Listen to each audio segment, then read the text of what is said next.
നമസ്തേ, ഞാൻ ഹരിഗോവിന്ദ നമ്പൂതിരി, പുതുമന ഇല്ലം, കാഞ്ഞങ്ങാട്. ഇന്നത്തെ വിഷയം എന്ന് പറയുന്നത് ജ്യോതിഷം തന്നെയാണ്. അതിൽ നമ്മൾ ജാതകങ്ങൾ ഒക്കെ നമ്മൾ ധാരാളം പരിശോധിപ്പിച്ചിട്ടുണ്ടാവാം. അപ്പോൾ ജാതകം എന്നത് നമുക്ക് ഒരു അവസാന വാക്കൊന്നുമല്ല. ജാതകത്തിലെ യോഗങ്ങൾ കൊണ്ട് എൻ്റെ ജീവിതം നശിച്ചു പോയി എന്നൊന്നും ആരും ചിന്തിക്കേണ്ട ആവശ്യമൊന്നുമില്ല. ജാതകം യഥാർത്ഥത്തിൽ നിങ്ങൾക്കൊരു വഴികാട്ടിയായിട്ട് നിൽക്കും. എങ്ങനെ മുമ്പോട്ട് പോകണം എന്ന് നമ്മൾ സംശയിച്ച് നിൽക്കുമ്പോൾ നല്ലൊരു ജ്യോത്സ്യനെ കണ്ട് വിശദമായി പരിശോധിച്ചാൽ നമുക്ക് മുമ്പോട്ട് പോകാനുള്ള ഒരു മാർഗദർശിയായിട്ട് ജാതകം നമ്മളെ കൂടെ നിൽക്കും. നമ്മുടെ ജാതകം എന്ന് പറയുന്നത് നമ്മൾ ജനിക്കുന്ന സമയത്ത് നമ്മളുടെ കുടുംബത്തിലുള്ള സിറ്റുവേഷനാണ്. 1990 ഒരാൾ ജനിച്ചു കഴിഞ്ഞാൽ ആ 90-ലുള്ള ഗ്രഹനിലയാണ്, അതൊരിക്കലും മാറാൻ പോണില്ലല്ലോ. ആ 90 ഇപ്പോൾ ഡിസംബർ 12-ാം തീയതിയാണ് ജനിച്ചതെങ്കിൽ ആ ഡിസംബർ 12 എന്നുള്ള ആ സമയത്തെ ഗ്രഹനില വെച്ചിട്ടാണ് ജാതകം എഴുതുക. അപ്പം ആ ജാതകം വെച്ചിട്ട് ഒരു ജ്യോത്സ്യൻ പരിശോധിക്കുമ്പോൾ ആ കാലയളവിൽ 90-ൽ അയാളുടെ വീട്ടിലെ സാഹചര്യങ്ങളെ മനസ്സിലാക്കി അദ്ദേഹത്തിൻ്റെ ജീവിത ശൈലി ഏകദേശം ഇങ്ങനെയായിരിക്കും, അദ്ദേഹത്തിന് ഈ മാർഗത്തിലൂടെ സഞ്ചരിച്ചു കഴിഞ്ഞാൽ ജീവിതത്തിൽ വിജയം ഉണ്ടാകാം എന്നൊക്കെയാണ് ശരിക്കും ആ ജാതകം കൊണ്ട് മനസ്സിലാക്കാൻ വേണ്ടിയിട്ട് സാധിക്കുക. പല വലിയ ദോഷങ്ങളെയും ജാതകത്തിലൂടെ നിങ്ങൾക്ക് നോക്കിക്കഴിഞ്ഞു കഴിഞ്ഞാൽ നിങ്ങൾക്ക് അതിന് പരിഹാരം ചെയ്ത് മുമ്പോട്ട് പോകാനൊക്കെ സാധിക്കും. അതിന് നമ്മൾ മാനസികപരമായിട്ട് തയ്യാറാവണം. ചിലപ്പോൾ നമ്മുടെ ചിന്തകൾ, പ്രവൃത്തികൾ, ജീവിതശൈലികൾ ഇതെല്ലാം മാറ്റാൻ വേണ്ടിയിട്ട് തയ്യാറായാൽ ആ ജാതകത്തിലൂടെ നമ്മുടെ ജീവിതത്തിനെ വിജയത്തിലെത്തിക്കാൻ വേണ്ടിയിട്ട് നമുക്ക് തീർച്ചയായിട്ടും സാധിക്കും. അങ്ങനെ നമ്മുടെ ജാതകത്തിലെ കാഴ്ചപ്പാടൊക്കെ നോക്കിയിട്ട് നമുക്ക് ജീവിതത്തിൽ മുന്നേറാൻ വേണ്ടിയിട്ട് സാധിക്കും. ഇപ്പോൾ ഒരു ജാതകം എടുത്ത് നോക്കിക്കഴിഞ്ഞാൽ ആ ജാതകത്തിൽ ഇപ്പോൾ നിങ്ങളുടെ ജാതകത്തിൽ ഇപ്പോൾ വ്യാഴം 6, 8, 12 ഭാവങ്ങളിലാണെങ്കിൽ വ്യാഴപ്രീതി കുറവായിരിക്കും.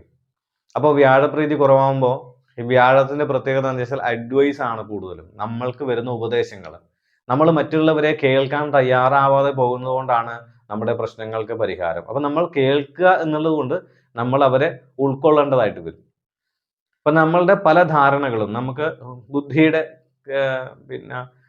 അധിപതിയാണ് ശരിക്കും വ്യാഴം. അപ്പോൾ തന്നെ നമ്മുടെ ധാരണ, അപ്പോൾ ഒരു ജാതകത്തിൽ വ്യാഴത്തിന് ഗുളികന്റെ യോഗം ഉണ്ടെങ്കിൽ തെറ്റിദ്ധാരണ ധാരാളമായിട്ടുണ്ടാവും.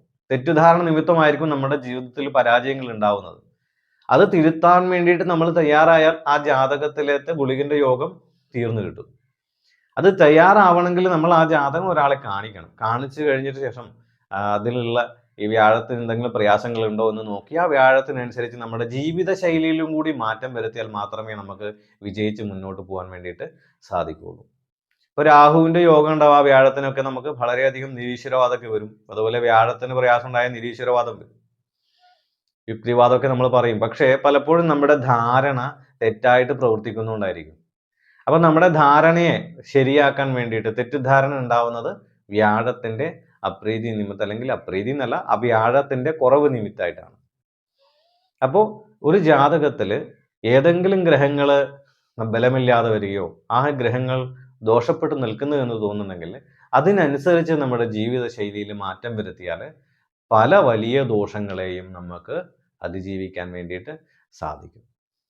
അപ്പോൾ ഒരു ജാതകം അവസാന വാക്കല്ല, ജാതകം നിങ്ങൾക്ക് ഒരു വഴികാട്ടിയാണ്. അത് കൃത്യമായി നല്ല ജ്യോതിഷിയുടെ അടുത്ത് എത്തുക എന്നുള്ളതാണ് നമ്മളുടെ കർത്തവ്യം. അദ്ദേഹം അത് നോക്കി നിങ്ങൾക്ക് വിശദമായിട്ട് പറഞ്ഞു തരും, ആ ശാസ്ത്രത്തെ വിശദമായിട്ട് പറഞ്ഞു തരും. അപ്പോൾ വ്യാഴത്തിൻ്റെ ഒരു കാര്യം നിങ്ങൾക്ക് മനസ്സിലായിട്ടുണ്ടാവുമെന്ന് ഞാൻ വിചാരിക്കുന്നു.